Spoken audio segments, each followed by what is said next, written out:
todos sabemos que las enfermedades cardiovasculares son la principal causa de muerte a nivel mundial y Ecuador no es la excepción. Sabemos que entre las 3 primeras causas de muerte en Ecuador tenemos las enfermedades isquémicas del corazón, la diabetes, la enfermedad cerebrovascular y como cuarta causa la enfermedad hipertensiva.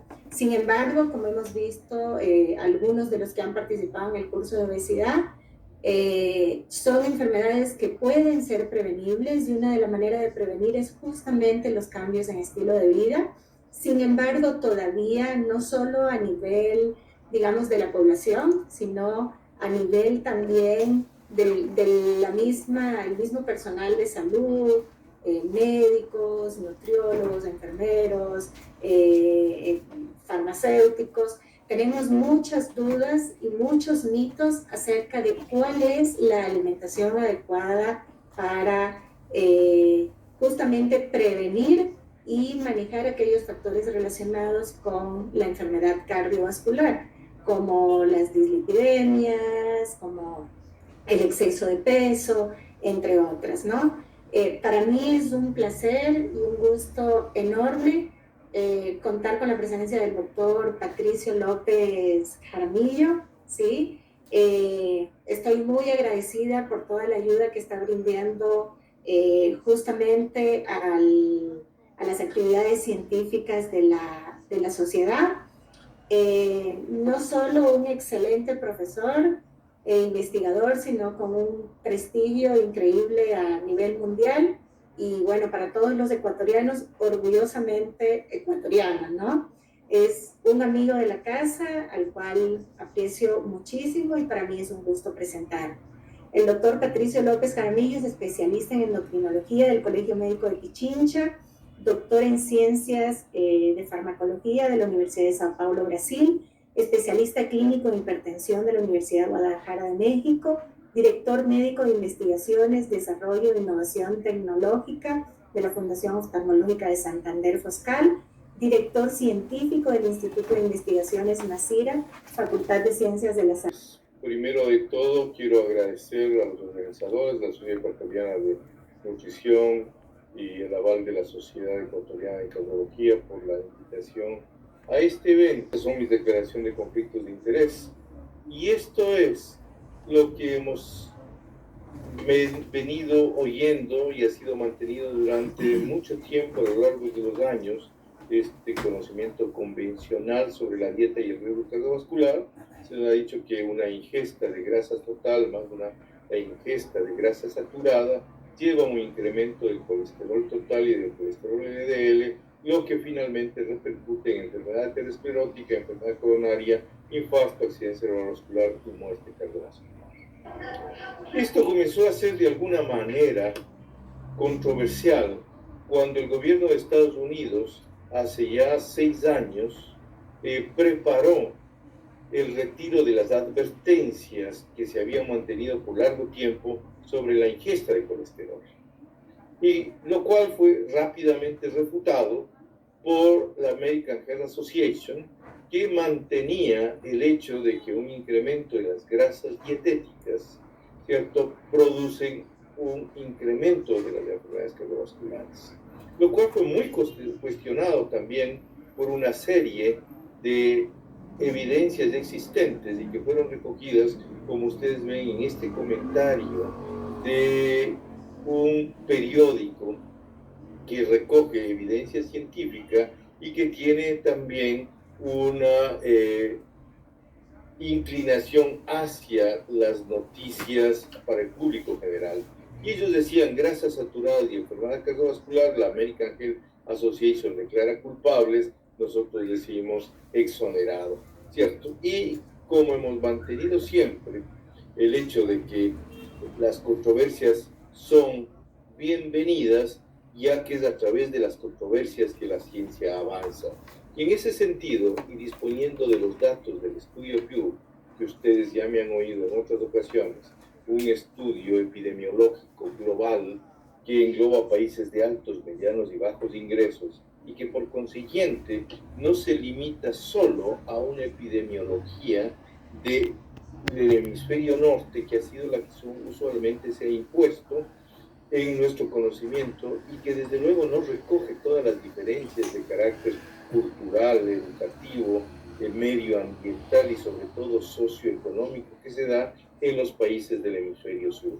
Esta es la ventaja del estudio Pure. Al momento tenemos 202.000 individuos de 27 países que están siendo seguidos, entre esos Colombia y Ecuador. Ahora Ecuador ya está integrado a este estudio y ya tenemos algunos resultados y publicaciones del estudio Pure específicamente en Ecuador.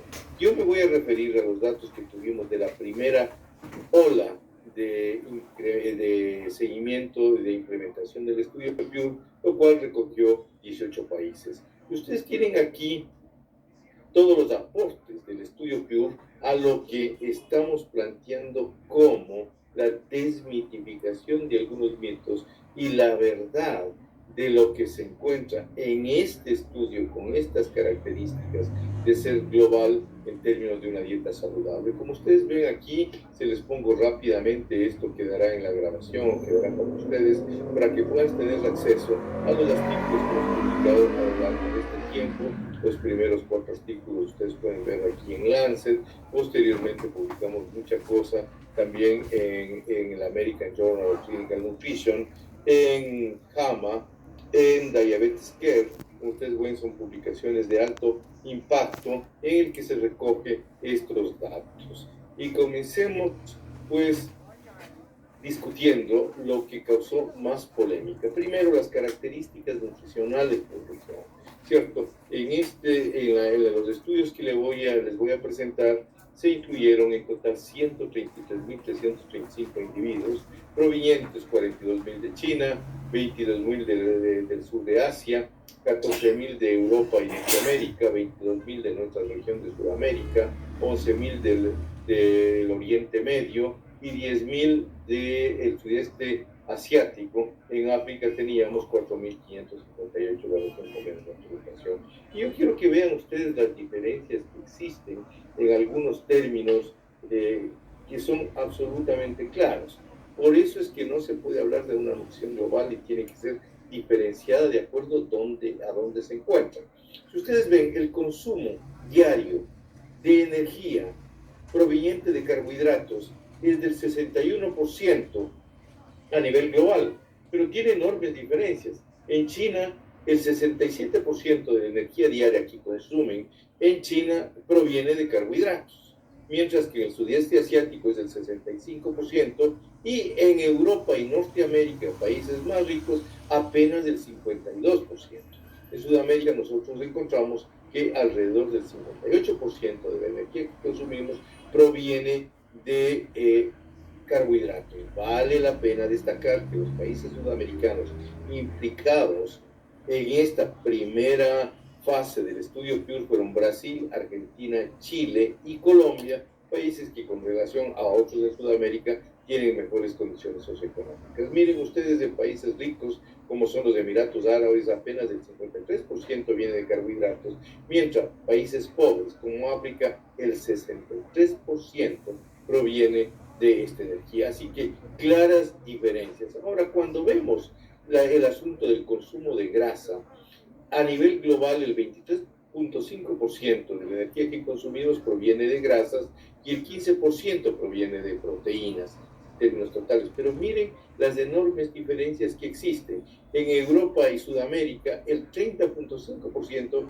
proviene de grasas y el 16% proviene de proteínas, mientras en África apenas el 22% proviene de grasas y el 13.7% proviene de proteínas. Es decir, hay gran diferencia. Y si ustedes ven, en el sur de Asia, apenas el 11.6% proviene de proteínas. Esto muestra diferencias que desde luego nos obligan a pensar en que no podemos tener recomendaciones globales y aquellas recomendaciones que han sido dadas como la dieta DAS, la dieta mediterránea, responde a una situación específica donde esas dietas fueron estudiadas y no necesariamente ni son realidad ni son aplicables para todos nuestros países.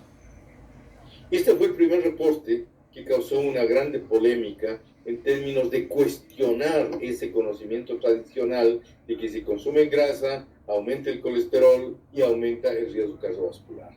Aquí tenemos los datos de estos 135.000 individuos. En promedio, estamos expresando la mortalidad total de acuerdo a la energía consumida como grasa, como ácidos grasos saturados, como ácidos grasos monoinsaturados, como ácidos grasos poliinsaturados o como energía proveniente de carbohidratos.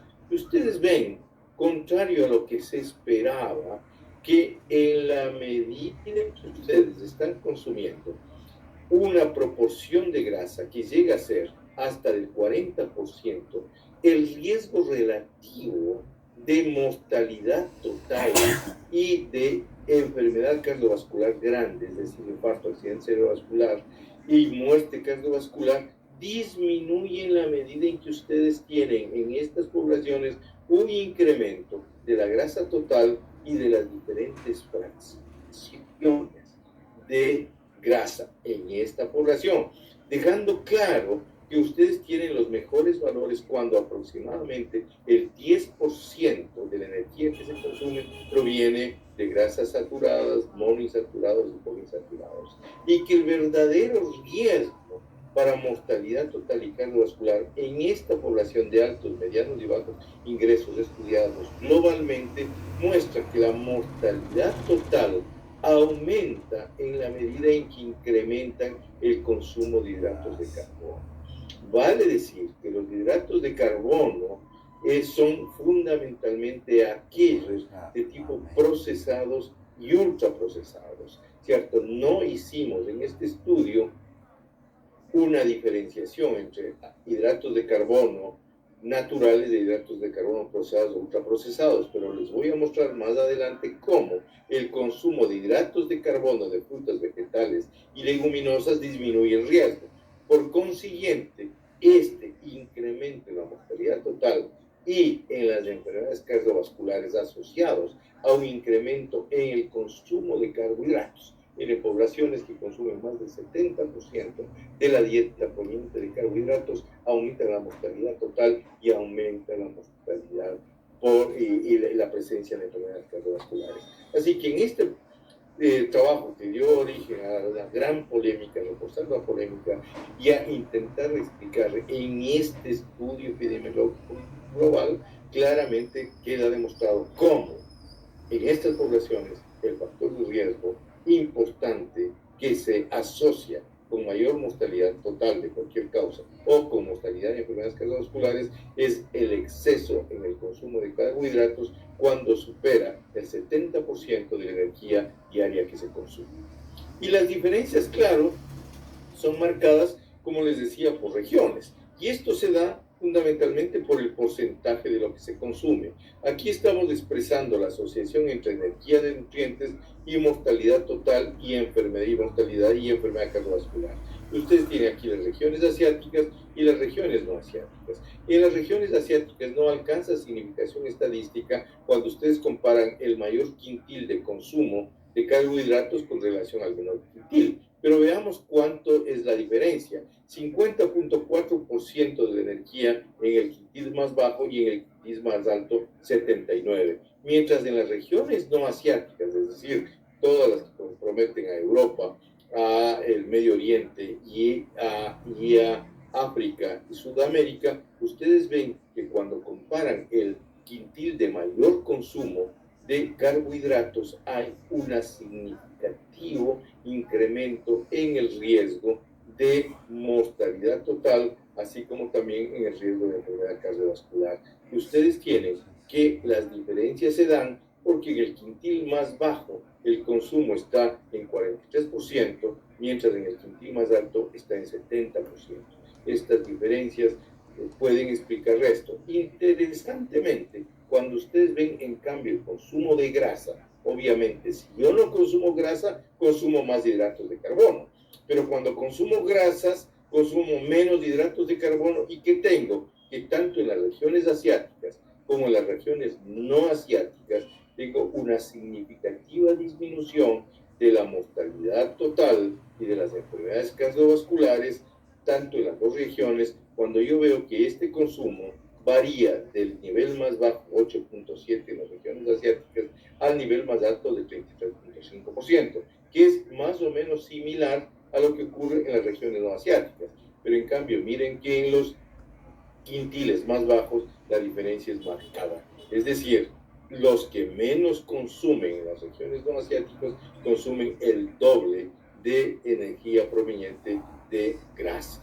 Así que esto es muy importante en el contexto de entender que cuando yo consumo grasa saturada natural, ¿cierto? Yo estoy consumiendo aminoácidos esenciales, grasas monoinsaturadas, vitaminas del complejo B, zinc, magnesio, retinol, selenio, calcio y vitamina D en estos productos que se asocian pues a la mayoría de alimentos de origen animal.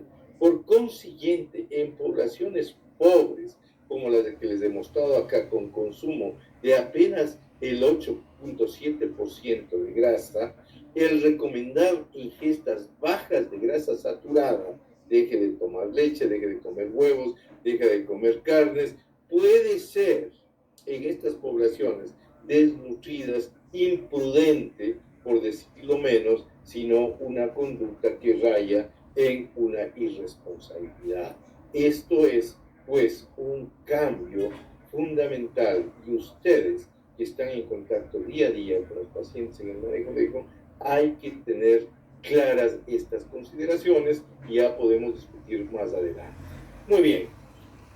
Siempre se planteó uno de los grandes problemas, el asunto de no consuma leche, peor leche entera. Y miren lo que encontramos, aquí tienen la publicación Lancet 2018, ¿cierto? Si ustedes hacen una comparación entre aquellos individuos que un serving es una taza o un vaso de leche, es el que nos sirve de referencia, menos de uno. Si ustedes por día toman entre medio vaso y un vaso de leche por día, o de 1 a 2 por día, o más de 2 por día, miren ustedes lo que tienen el impacto en términos del desenlace compuesto, muerte cardiovascular, infarto de miocardio, accidente cerebrovascular, una disminución significativa, ¿cierto? Que alcanza a ser casi del 25%, miren ustedes, del 29% de disminución en el riesgo de este desenlace compuesto si toman más de 2 porciones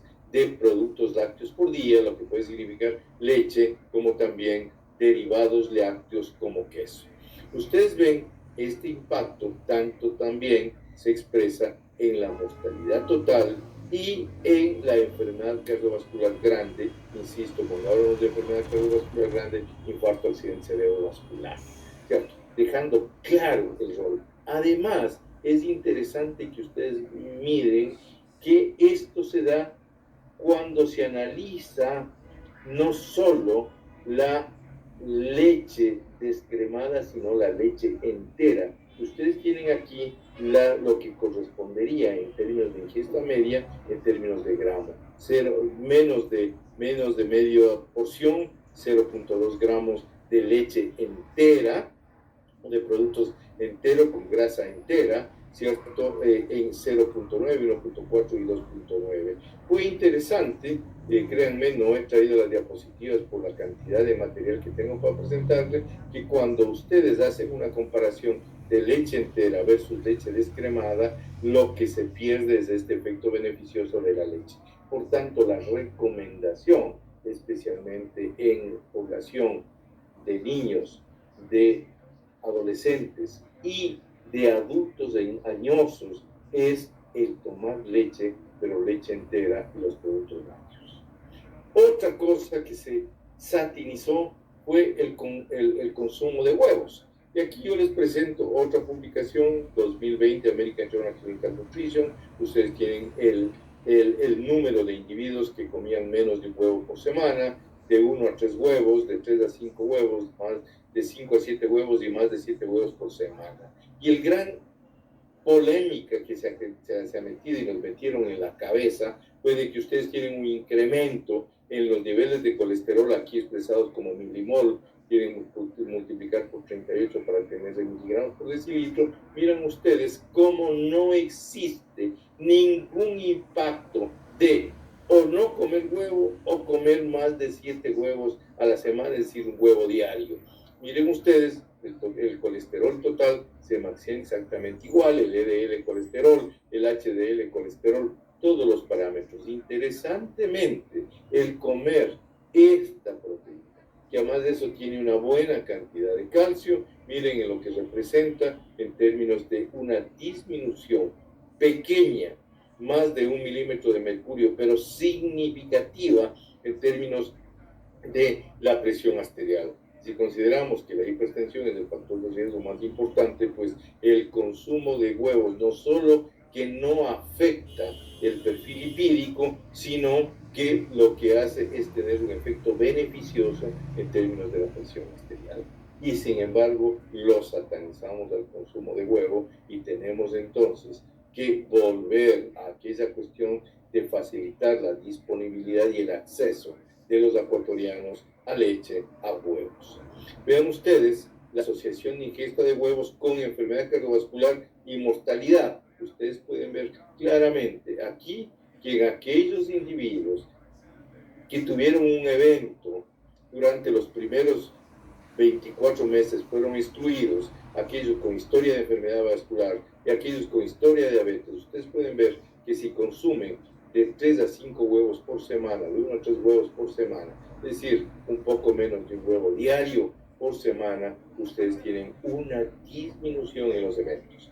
¿Cierto? En aquellos con historia, es decir, en prevención secundaria de igual manera, inclusive el comer más de 7, y esto ya se asocia con el asunto de sarcopenia y de pérdida de fuerza muscular por la dieta, ustedes tienen en quienes consumen más de 7 huevos, en aquellos con antecedentes de enfermedad cardiovascular, o sea, bien, que el comer más de un huevo por día produce este efecto beneficioso, como también lo tienen consumiendo de 1 a 3 a 5 huevos. Así que aquello de la satanización del consumo de huevo es otra cosa que tiene que quedar en el contexto de esta publicación, con estos individuos de estos diferentes países, quedar claro que no afecta ni el perfil lipídico ni afecta los eventos, así que no hay motivo para prohibir el consumo de huevo.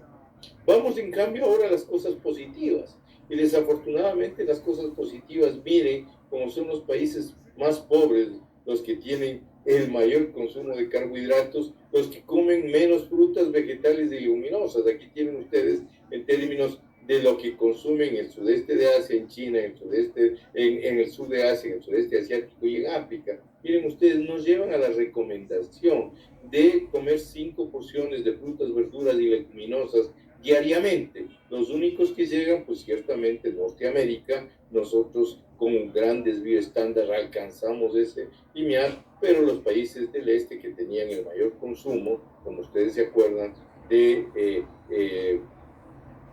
ingesta de energía proveniente de proteínas y de grasas, pues son los que más consumen también frutas, verduras y leguminosas. Y esto, lo que hemos sabido permanentemente, si ustedes comen de 1 a 2 porciones de frutas por día, miren la significación que tienen en términos de la disminución de los eventos, y cuando ajustan por otros factores nutricionales, ustedes tienen aún esta disminución significativa en términos de los eventos. Así que para mortalidad cardiovascular, para mortalidad no cardiovascular, miren ustedes esto, mortalidad no cardiovascular, estamos hablando especialmente de cáncer y de infecciones, y en mortalidad total. Así que ese es un buen negocio, con toda la riqueza que tienen nuestros países de producir frutas, pues ahí está una de las cuestiones, y esta tiene que ser una política de Estado, intentar preocuparnos más de la distribución de nuestra población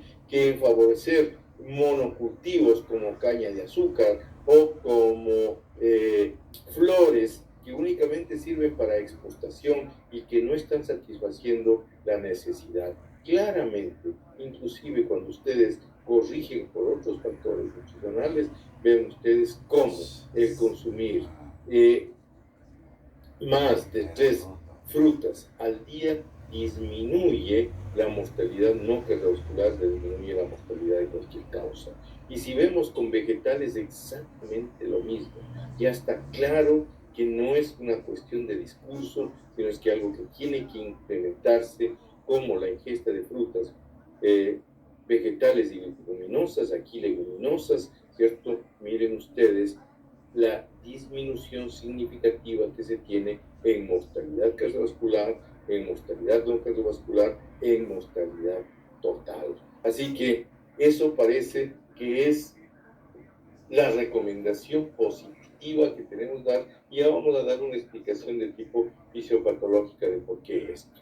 Cuando hablamos, y esto es muy importante para países como Ecuador, Colombia, varios de la parte norte de Sudamérica, que somos grandes como comedores de arroz, como es el caso de Brasil también, y es interesante que Brasil desde un principio se convirtió parte esencial de la dieta, el consumo mezclado de arroz con feijón, es decir, el arroz con frijol, y que nosotros tenemos en nuestras menestras. Miren ustedes, aquí tienen el azar el radio de riesgo, ¿ciertos? Con relación al compuesto de eventos cardiovasculares, de mortalidad total y de eventos cardiovasculares, y aquí tienen el consumo de granos refinados, de granos enteros y el consumo de arroz blanco.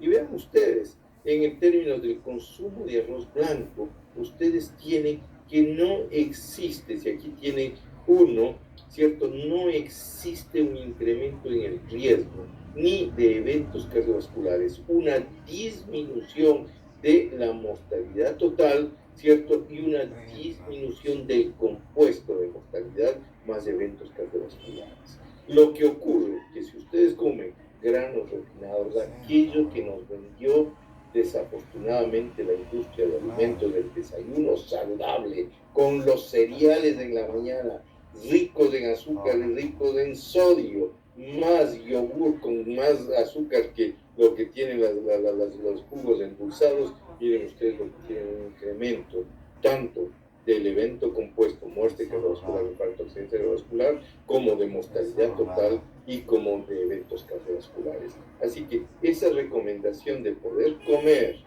arroz con menestra no es de manera alguna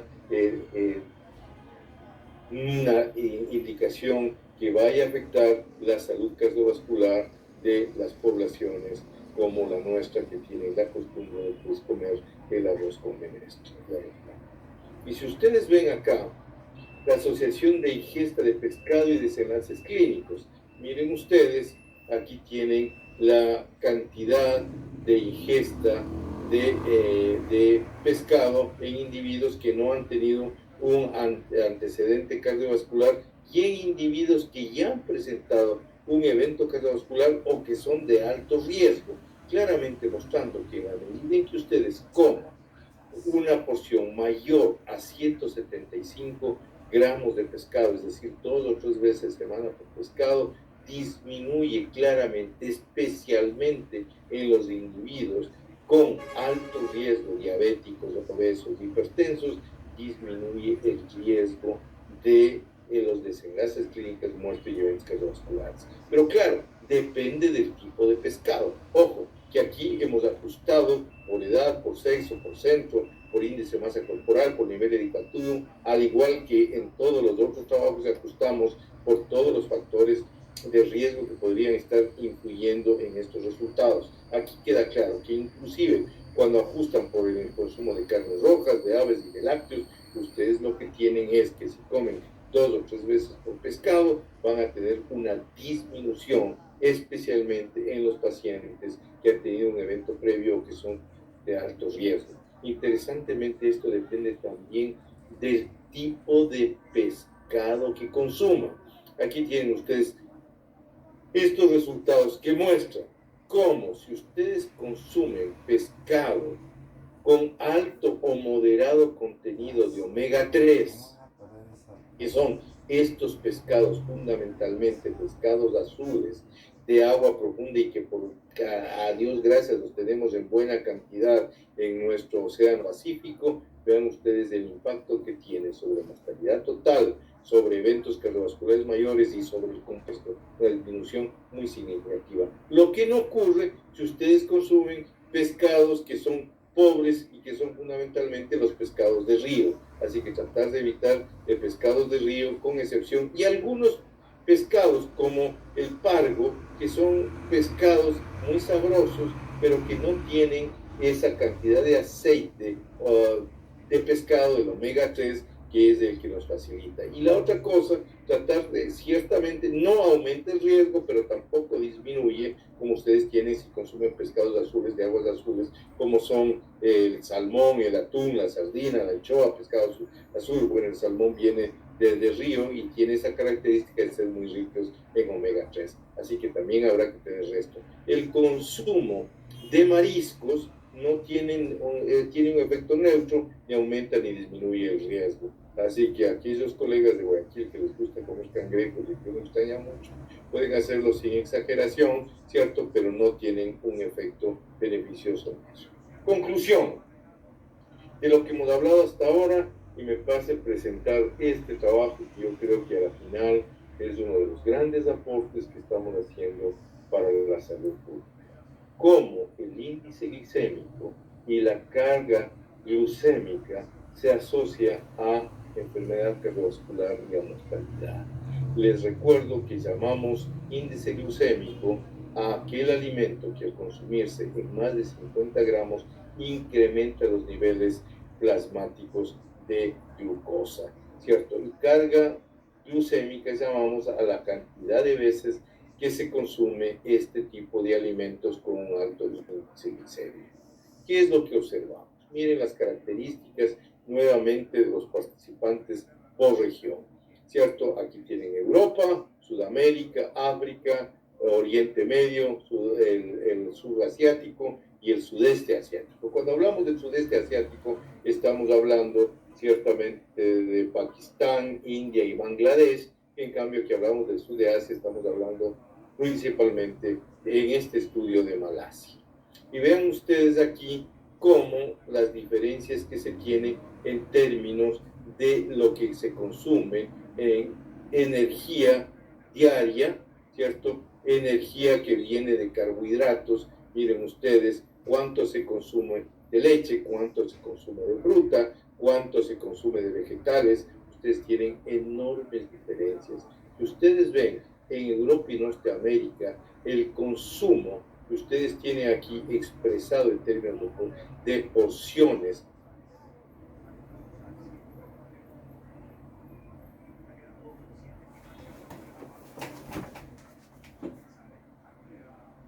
buenas noches, cuánto se consume de leche, cuánto se consume de fruta, cuánto se consume de vegetales. Ustedes tienen enormes diferencias. Si ustedes ven en Europa y Norteamérica, el consumo que ustedes tienen aquí expresado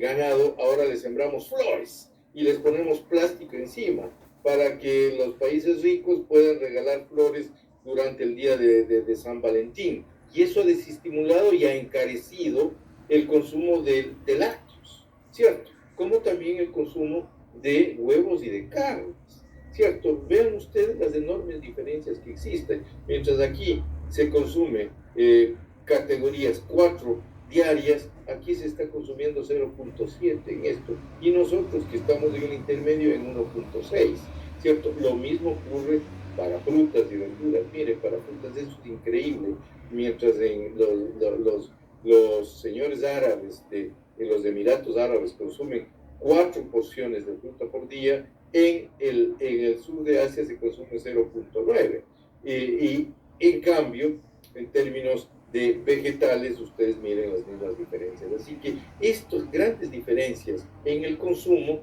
cuando estamos hablando del índice glucémico, entonces ustedes tienen clara esta diferencia. Mientras en Europa y Norteamérica el índice glucémico es de 76, ¿cierto? Ustedes tienen que en Sudamérica es de 79, en África del 85, en el sudeste asiático, en el sur de Asia de 83 y en el sudeste asiático de 85. Y claro, y la carga glucémica en gramos día, miren ustedes la diferencia. Nosotros tenemos este gran problema, si comparan con Europa y Norteamérica, 254 versus 183. Pero si, con relación a África estamos mejor, pero miren África 314, mientras más pobre es una región, se ve obligado a consumir más hidratos de carbono de baja calidad. Y hidratos de baja calidad llamamos a aquellos hidratos de carbono con alto índice glucémico. Y claro, la carga glucémica diaria es absolutamente diferente entre las diferentes regiones. Miren ustedes acá en el sur de Asia prácticamente se duplica la carga glucémica con relación a los países ricos de Europa y Norteamérica. Esto llama pues entonces nuevamente a decir lo que decíamos desde que salí de Ecuador hace ya largos 23 años. Necesitamos implementar nuestras propias investigaciones que nos lleven a obtener nuestros propios resultados bajo nuestras circunstancias para poder hacer una medicina personalizada que incluya estas enormes diferencias y que se manifiestan de manera meridiana en la calidad del consumo. ¿Y qué es lo que tiene esto?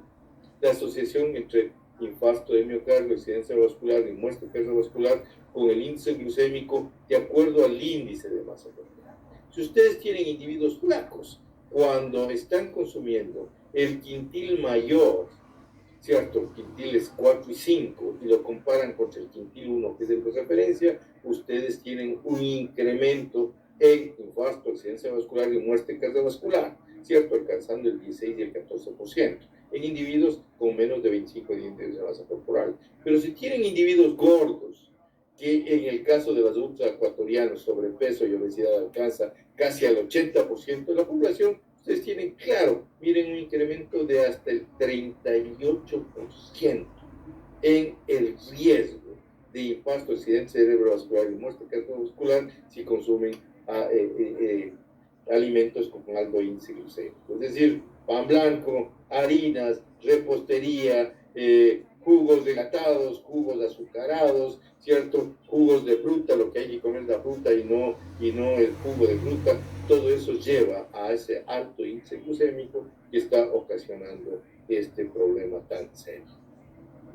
Vamos por último a una de las cosas más polémicas que tiene también que ser revisada y que tiene que ciertamente ser entendida apropiadamente, que es en relación al consumo de sodio y de potasio y enfermedad cardiovascular. Yo les presento aquí esta publicación que reúne prácticamente todo lo que hemos publicado de las evidencias del estudio Pure a lo largo de estos 15 años de desarrollo del estudio con estas características que les he dicho de entrada. ¿Y qué es lo que tenemos esto? Si ustedes tienen una ingesta de sodio y de potasio y vemos el riesgo cardiovascular, ¿qué es lo que ocurre? Si ustedes tienen un incremento en la excreción urinaria de sodio, ciertamente que hay un incremento de los niveles de presión arterial, pero dentro de lo que se considera todavía normal. ¿Y qué estamos hablando aquí? De excreción urinaria de sodio, gramos por día, ¿cierto? El promedio. Hay que multiplicar por 2.5 para que ustedes tengan la idea de cuánto de sal. Es decir, ustedes tienen que aquí el consumo de la mayoría de la población del estudio Pure estuvo alrededor entre 3.5 y 5.5 como excreción urinaria de sodio, es decir, es aproximadamente entre 7.5 y 12.5 de consumo de sal por día. Si ustedes disminuyen, ¿qué es lo que pasa? Aumentan los eventos cardiovasculares. Si consumen más de 6, ustedes tienen también un incremento en la mortalidad cardiovascular. Es decir, ahí existe esta curva en J y tanto el bajo consumo de sodio como el alto consumo de sodio determina este comportamiento. Pero en términos de presión arterial, ¿por qué esta explicación? Pues fundamentalmente que si ustedes tienen un bajo consumo de sodio, ¿cierto? Lo que ustedes van a tener ciertamente es un incremento en la actividad de renina. Consiguientemente van a tener un incremento en la cantidad de angiotensina 2 y van a tener un mayor proceso de oxidación, lo cual explica el por qué, a pesar de tener un bajo consumo de sodio, ustedes tienen un incremento en los niveles de presión arterial y sobre todo, en incremento en los eventos cardiovasculares. Y la forma más fácil de entender para la dieta está en esta gráfica, donde cruzamos el estimado de consumo de potasio. Consumo de potasio, ¿qué significa? Consumo de frutas, verduras y leguminosas.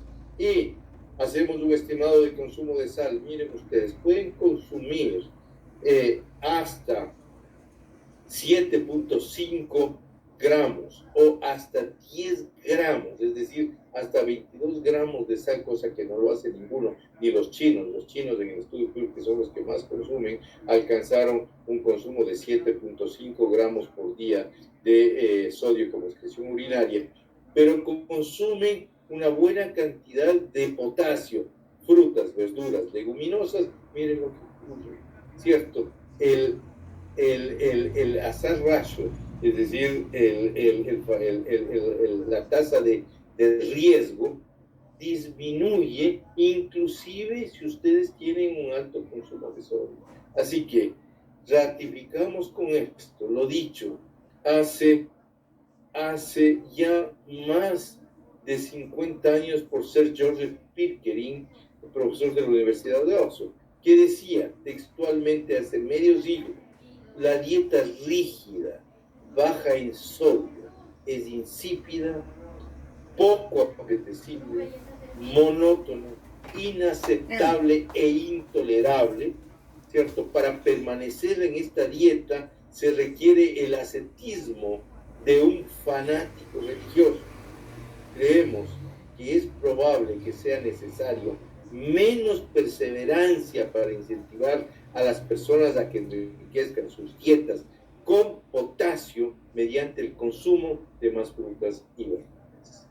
Miren ustedes, ¿por qué hacemos tanto impacto en esto? Porque desde el punto de vista clínico, uno de los problemas más importantes de adherencia en el manejo de los factores de riesgo cardiovascular es el tipo de dieta que recomendamos. Cuando le decimos a un individuo que no le pica ni le duele nada y que viene a nuestra consulta, que la encontramos hipertenso, deje de comer huevos, deje de comer carne, deje de beber, deje de fumar, y su dieta tiene que ser absolutamente sin sal, ¿qué es lo que pasa? El paciente no vuelve más. Y entonces, en lugar de estar apostando positivamente, lo que estamos haciendo es contribuyendo a la falta de adherencia a las intervenciones, tanto no farmacológicas, dietéticas, con recomendaciones como estas.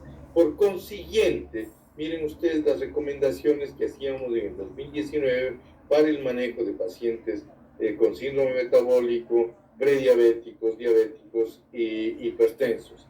La alimentación debe ser isocalórica, esa es la primera cosa que hay que tratar de hacer. Es decir, para ustedes quieren comer un poco más, haga más ejercicio, gaste más energía, muévese más y pueden comer un poco más para que usted tenga una dieta isocalórica. Lo que no conviene es que se pase sentado todo el día y comiendo todo el día, porque esa dieta hipercalórica, contenga lo que contenga, le va a llevar a un incremento de adiposidad, ¿cierto? Debe ser completa, es decir, cubrir de manera balanceada todos los nutrientes de la dieta, con un 50-55% de la energía ingerida proveniente de carbohidratos. Favorecer el consumo de carbohidratos naturales. Restringir el consumo de los procesados. Mantener un aporte proteico adecuado del 20 al 25% de la energía ingerida y el restante 20 al 30% debe provenir de grasas, manteniendo la relación 1:1 entre grasas saturadas, monoinsaturadas y poliinsaturadas. Evitar el consumo de alimentos procesados con una elevada densidad calórica. Evitar la combinación de carbohidratos de fácil absorción con grasas. Fomentar el consumo de carnes blancas y de alimentos ricos en grasas poliinsaturadas, omega 3 por lo menos 2 veces a la semana, pescado, y estimular el consumo de leguminosas de 100 gramos 2 o 3 veces por semana, entre las cuales las originarias de Latinoamérica, como la quina y el chocho, ¿cierto? Son de alto valor nutricional, y el grupo de Manuel Baldión y Marcos Fornacini ha demostrado que son útiles en el manejo coadyuvante de la diabetes mellitus.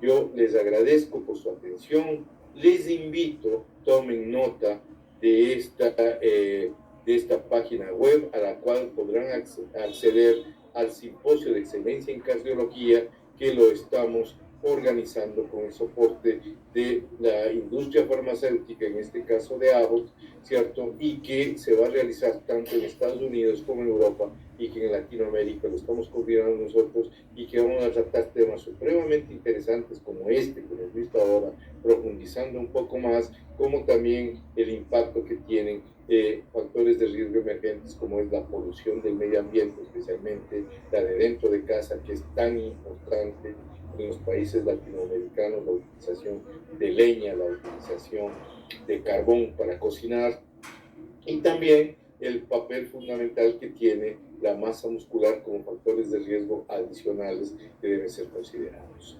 Yo les agradezco por su atención. Ustedes conocen, este es mi correo electrónico, estoy siempre a las órdenes, y aquí este es del Centro Integral, aquí estamos en la Vela Pisco, a las órdenes cuando ustedes quieran venir a formarse con nosotros o cualquier cosa, o si acaso fuera referir pacientes, estamos a sus órdenes.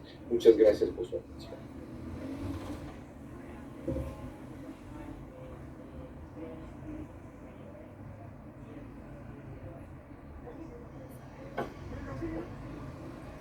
Buenas noches, doctor Patricio. Como siempre, excelente presentación y basada en la evidencia, que es lo que necesitamos justamente para romper esos mitos que muchas veces adquirimos sin una base científica demostrada. Quiero aprovechar para agradecerle mucho su participación, agradecer también a la Sociedad Ecuatoriana de Nutrición Parenteral y Enteral, SENTE, a su directiva Suay, María Eugenia Aguirre, la doctora María Eugenia Aguirre, y a su directiva de Pichincha, María José Villa Creces, así también a la Sociedad de Médicos Ecuatoriana de Médicos Nutriólogos, SOMENUT, cuya presidenta es la doctora Bella López. Un agradecimiento especial también a Abbott, lo que es Abbott Cardio Metabolic, ANSOI, que sin ellos no hubiera sido posible toda la parte logística y poder tener esta excelente exposición que usted nos ha dado. Bueno, ahora pasamos a la parte de preguntas. Y la primera pregunta que tengo, vamos a leer, es de Paola Astudillo. Buenas noches, tengo una pregunta para inicio de intervención nutricional en pacientes pediátricos con dislipidemia y obesidad. ¿Podría ser el consumo de leche semidescremada mientras se va ganando salud metabólica y el consumo de huevo? Pero no coincido en aceite. ¿Cuál sería su opinión y recomendación?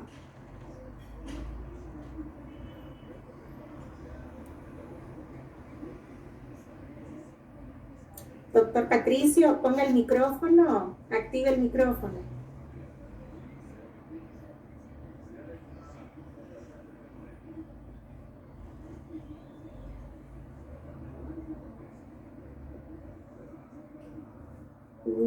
No le escuchamos, doctor.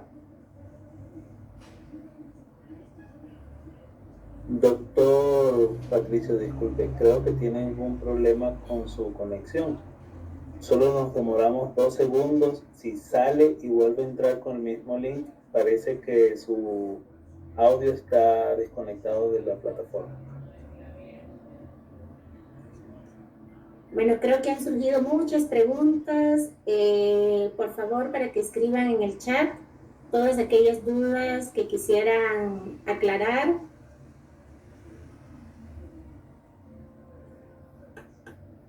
Hasta que el doctor Patricio se pueda volver a conectar con nosotros.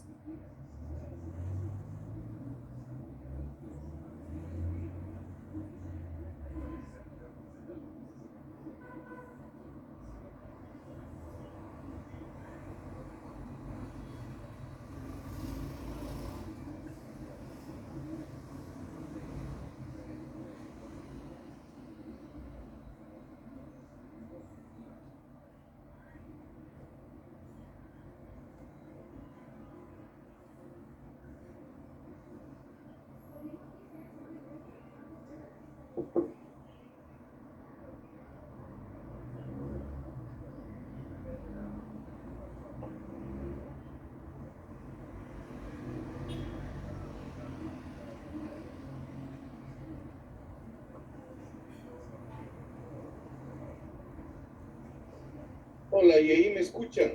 Ahí perfecto, doctor. Bueno, efectivamente era un problema de conexión. Oí la pregunta.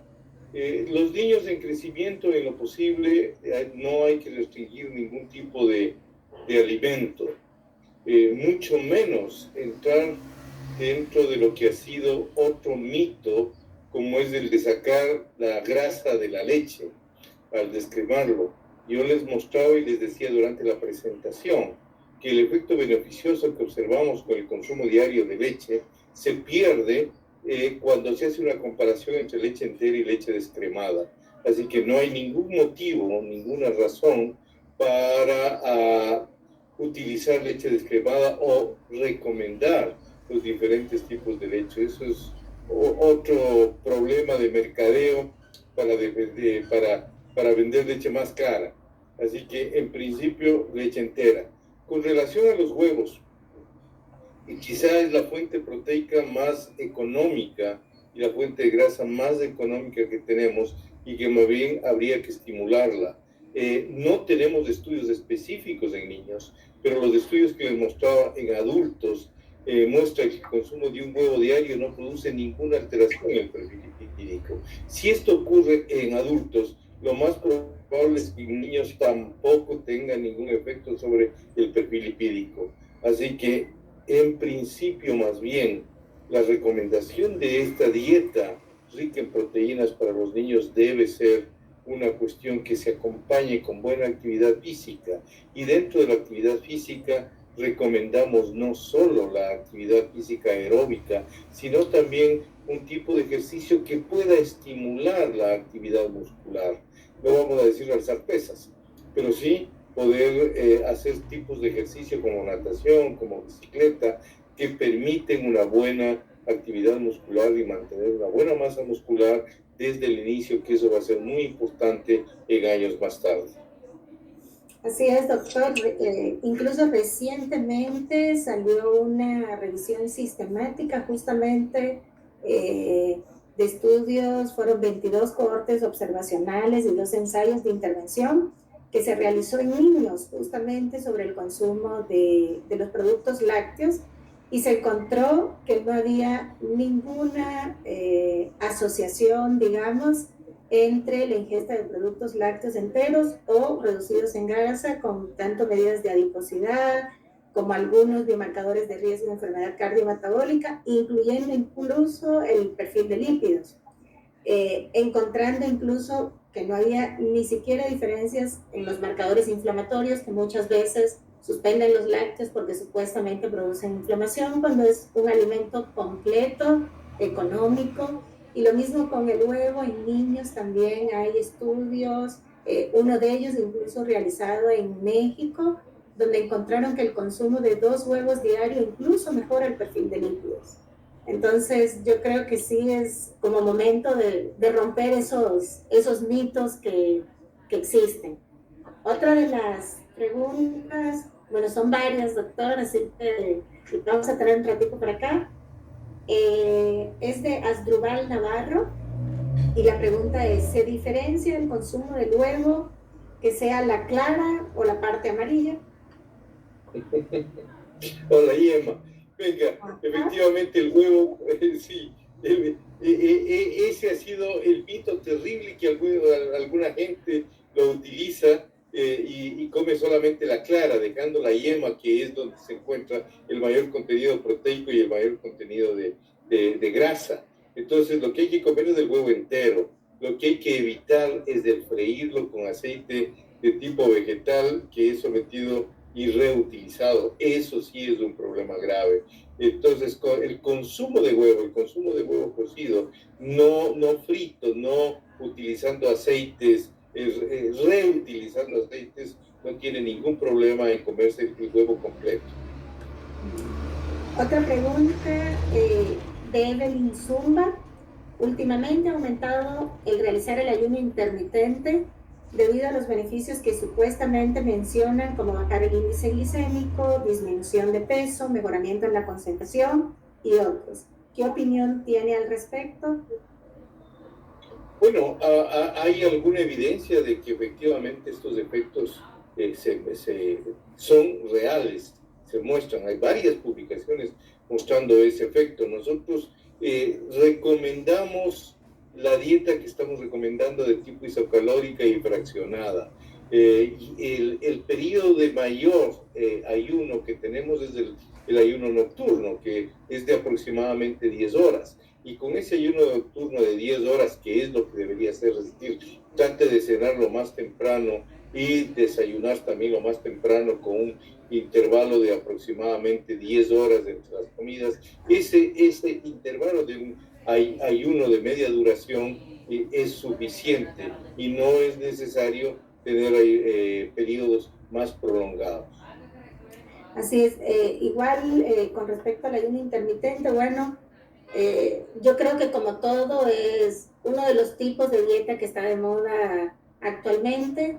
Entonces, lo que se ha visto, primero no hay estudios como a largo plazo que podamos saber con una duración más tardía en realidad el efecto a largo plazo.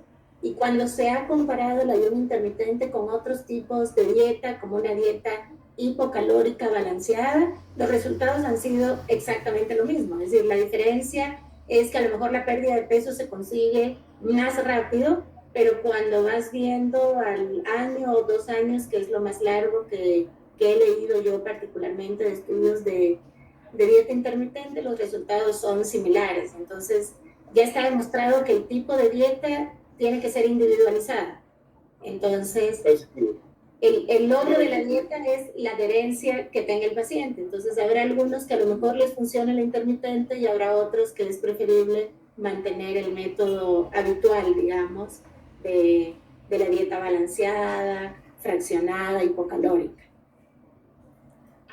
Otra de las preguntas es, bueno, este es muy similar, entonces no lo vamos a repetir.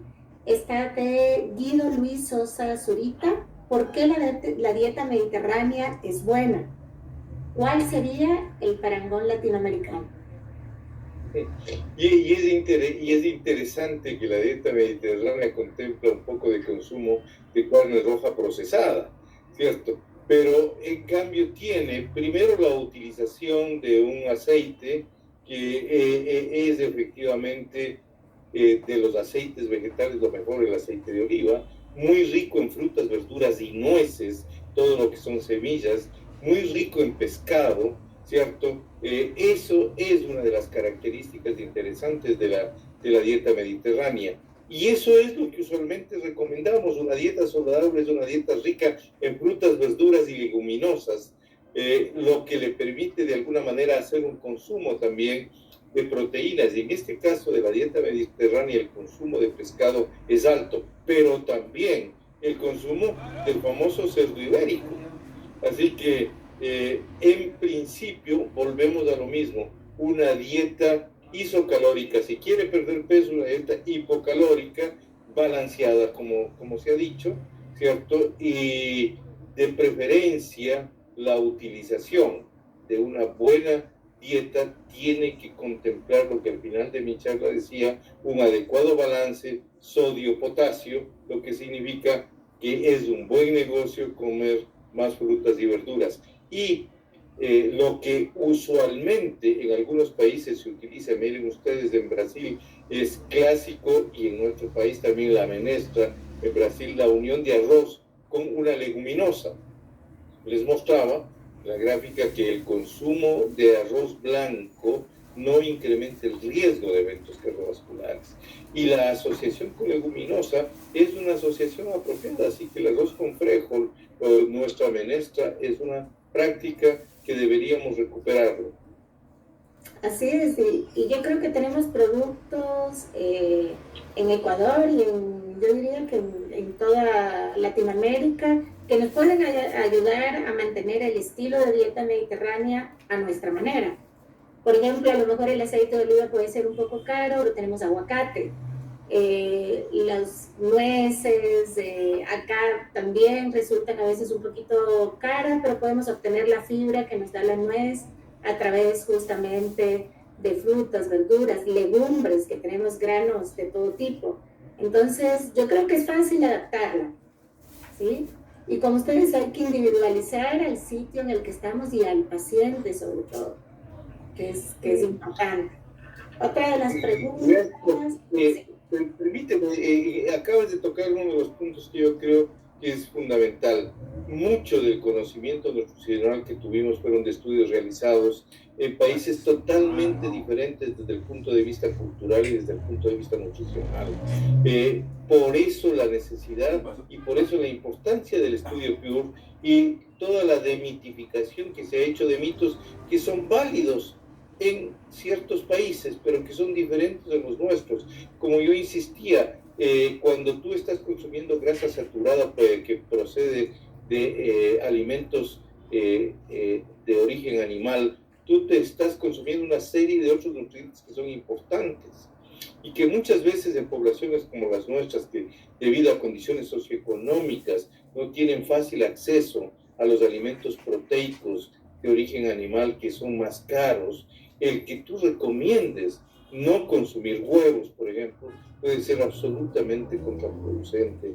De ahí que en el contexto de la nutrición tenemos que ubicarnos donde estamos. Donde estamos en aspectos culturales y en aspectos socioeconómicos. Es totalmente diferente la dieta que uno puede tener en los países nórdicos, europeos, de lo que se quiere en los países mediterráneos y en la misma Europa. Y esa diferencia se hace muy marcada, aún más marcada, cuando vemos países de altos, medianos y bajos ingresos. Así que eso es lo primero, ubíquese dónde está para que usted pueda hacer una recomendación individualizada de acuerdo a la persona, pero también con las características propias de un país. Esta pregunta creo que la ha contestado, pero me parece interesante porque creo que resume un poco de lo que está hablando y es: ¿existe una asociación causal directa entre el consumo de grasas saturadas de origen animal y la enfermedad aterosclerótica? Pues en los estudios que mostraba, y eso es lo interesante, lo que pudimos ver es que si ustedes consumen menos del 5% de la ingesta diaria, ustedes tienen más bien un incremento en eventos cardiovasculares.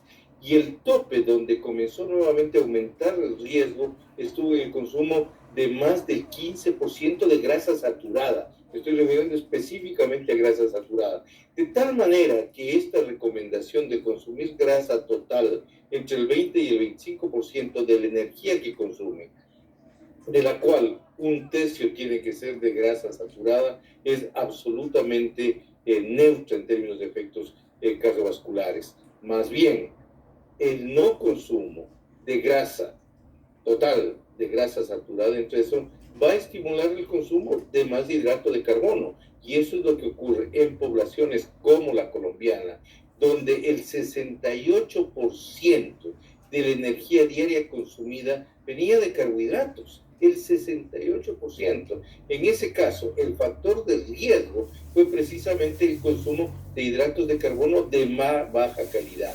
Y como terminaba diciéndoles, de hidrato de carbono de baja calidad es el que hablamos con un alto índice glucémico.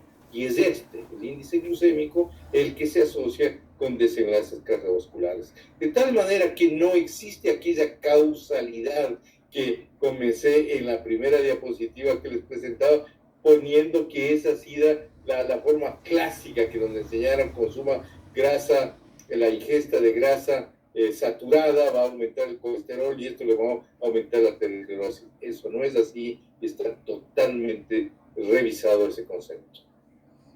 Esta también creo que está un poquito contestada en lo que dijo ahora, y es de Nelly Marlene Jara. Tengo una inquietud. ¿Qué opina entonces de la dieta cetogénica en el riesgo cardiovascular?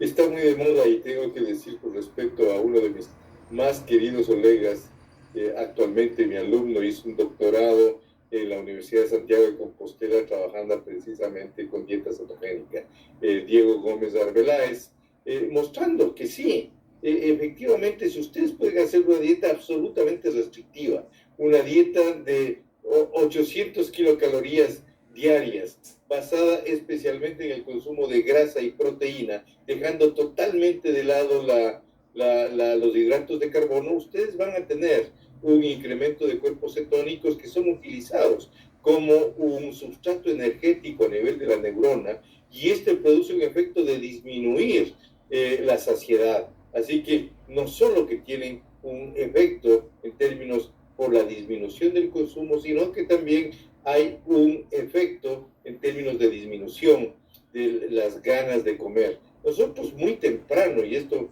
para mí es particularmente satisfactorio, porque cuando hacía mi formación de endocrinólogo en Riverón Preto, en la unidad metabólica que teníamos, llegaron algunos pacientes con Prader-Willi, ¿cierto? Que ustedes saben, es un síndrome que cursa con obesidad y con retardo mental, no hay voluntad consciente para hacer una dieta, y al darles este tipo de dieta cetogénica, ellos efectivamente dejaban de comer y no ocasionaban todo el problema que se tenía en términos de la utilización de dietas controles. Así que hay, sin lugar a duda, una disminución en las ganas de comer, y hay, de hecho, al ser tan restrictivo, una pérdida de peso.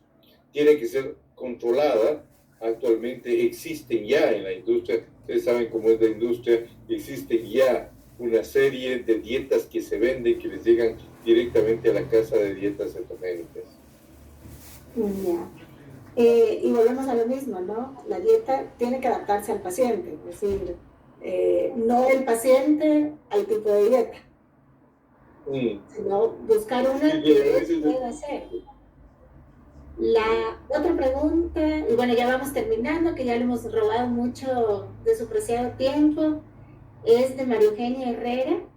Doctor, ¿cuál es la dosis recomendada en pacientes sin enfermedad cardiovascular y en pacientes con enfermedad cardiovascular de omega 3?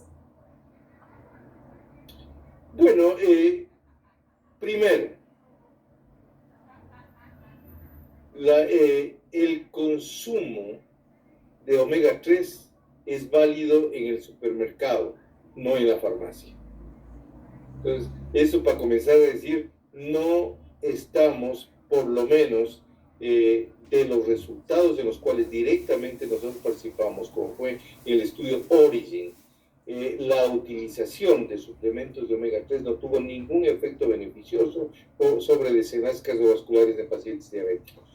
De tal manera que este es el asunto. Posteriormente, ustedes salieron varios estudios, pero con unas concentraciones bien altas, mostrando una disminución de eventos cardiovasculares. Por eso, la primera recomendación es: vaya al supermercado y compre alimentos ricos en ácidos grasos omega 3. No hay evidencia de que los que actualmente disponemos en las concentraciones que son alcanzables en términos de suplementación en la farmacia tengan un efecto beneficioso. Otra pregunta, la ingesta de huevos por semana, ¿cuántos recomienda? Venga, nosotros tuvimos ahí en el grupo que más consumió más de 7 huevos por semana, es decir, de más de un huevo diario, y no hubo cambios. Lo ideal sería que el consumo de un huevo diario, de preferencia cocido, no frito, es suficiente. Ya, sí. Ahí que creo que hay una pregunta también relacionada con los pacientes con diabetes, que si se mantiene como el mismo esquema de la dosificación de huevo. Creo que están un poquito relacionados con lo que se ha presentado de que a lo mejor en diabéticos el exceso de huevo pudiera aumentar el riesgo cardiovascular. El perfil del paciente diabético en términos del perfil lipídico es totalmente diferente. Este es dependiente del exceso de hidratos de carbono. Nosotros lo que tenemos son triglicéridos altos y HDL bajo en el paciente diabético. No hay un problema severo de colesterol elevado. Por consiguiente, la recomendación en el paciente diabético es: elimine hidratos de carbono de absorción rápida, elimine todo lo que es hidratos de carbono con alto índice glucémico, baje la carga de hidratos de carbono. ¿cierto? Y eso va a significar, pues entonces, que usted tiene que hacer una dieta donde, como mostrábamos en pacientes diabéticos, el consumo de un huevo por día no tiene un efecto negativo en términos de desenlaces cardiovasculares. Así que, en principio, la dieta para el paciente diabético es la de evitar alimentos con alta carga glucémica. Bueno, por cuestión de tiempo vamos a hacer una última pregunta. Y bueno, primero, doctor, lo que más hay en el chat son felicitaciones de todos por la excelente ponencia. Y para terminar, de Félix Hilario Campos Alcala, gracias por la excelente ponencia y conocimientos. No sé si es prudente la pregunta, su opinión con respecto a los aceites de oliva o de canola y su impacto en la salud cardiovascular. Efectivamente, de lo que inclusive nosotros tenemos alguna publicación hace algunos años viendo lo que pasaba sobre función endotelial. Lo ideal es que uno pueda comer aceite virgen, ¿cierto? Que tenga una buena proporción de ácidos grasos no saturados, poliinsaturados de preferencia, ¿cierto? Y esto un poco para darle sabor a las ensaladas, no para freír. Conclusión, lo que tenemos que hacer en un país de freidores como somos nosotros es increíble porque freímos hasta una fruta rica como es el banano y como es el plátano, ¿cierto? Hasta eso nos damos de lujo de freír. Es en lo posible evitar las frituras, en lo posible evitar el consumo de aceites. Obviamente que el aceite constituye una fuente de energía que en ciertos niveles socioeconómicos puede ser importante. Pero si es posible disminuir al máximo el consumo de aceites vegetales y replantearlo en términos de poder consumir grasa, más bien de tipo animal, va bastante mejor si es posible. Eso fue un cambio terrible que nos hicieron cuando nos introdujeron los señores ingleses, el querer cambiar la mantequilla por la margarina. Y con eso nos metieron los ácidos grasos trans, que eso sí es realmente deleterio para la función endotelial y para la pared vascular, y más bien estamos en una campaña en la que ustedes deben estar de eliminar totalmente de la dieta lo que son ácidos grasos trans. Y ácidos grasos trans que desafortunadamente ahora les estamos utilizando hasta para preparar la arepa típica colombiana o hasta para preparar nuestras tortillas, y eso sí es absolutamente peligroso. Así que la gran campaña es eliminar ácidos grasos trans. Bueno, doctor, como le decía, hay muchísimas más preguntas, pero ya el tiempo se nos hizo corto con tan interesante conferencia.